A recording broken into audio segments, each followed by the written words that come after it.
Hey there, I'm Synesthetic Mouse, and welcome to Alpha City.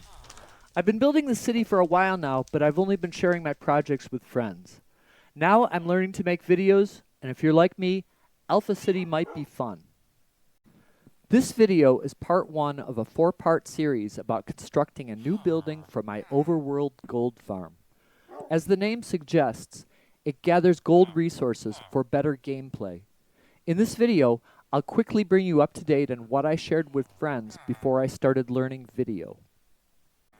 If you're not a Minecraft player yet, or you're looking for new ideas, that's okay. I tried to sneak some explanations in and tried to keep it humble. So if you're not familiar with any of this, please be patient with me, have fun, and I'll try to explain as we go. Thousands of Minecraft days ago, deep underground, I built an overworld gold farm. It expanded over a long period of time to 3 groups of portals with 3 separate collection systems and outputs. The new building brings that all together. The plan was for a building that resembles an old bank to collect and process items from all 3 gold farms. It would have storage silos and workstations for the villagers that trade gold. I looked at hundreds of pics of banks and other buildings, mostly in the neoclassical style, and try to get a sense of how to build them at the scale that I want to work with. I made some designs in my creative test world. This was the hardest part for me. I really struggled with design.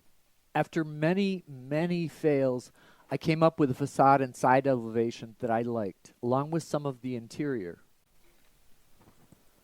I knew what I needed for redstone machinery, and I imagined building a prototype in my head. It worked out pretty well, but I wasn't 100% sure it would work as intended. So I built it in my creative test world. I'm glad I did because I had the input hopper line wrong and I had to switch it. In a future video, I'll show you why that pattern ends up on the roof. The site I chose had some buildings from my early game. They weren't very complex. I tore those down and excavated a basement and sub-basement for access to the freight subway. The basement and first floor didn't take that long, and it was fun to build all of the bubble column elevators. The frame and floors were simple, but took a few trips to the Nether for quartz. These pics show progress of the building frame and elevators. What took the most time was building the redstone machinery. You'll see some of that in part 2. I more or less used the design from my creative world. I first mapped out where the various redstone machinery would go using colored carpet and built most of the redstone off camera.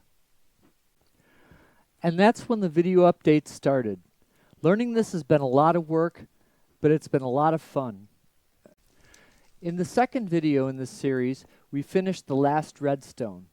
Part 3 is why Nether Portals are a part of all of this. And part 4 is a tour of the entire gold farm and bank building. If you enjoyed the videos, please like and subscribe. I'm the Synesthetic Mouse. See you next time. Later. Stop looking at me!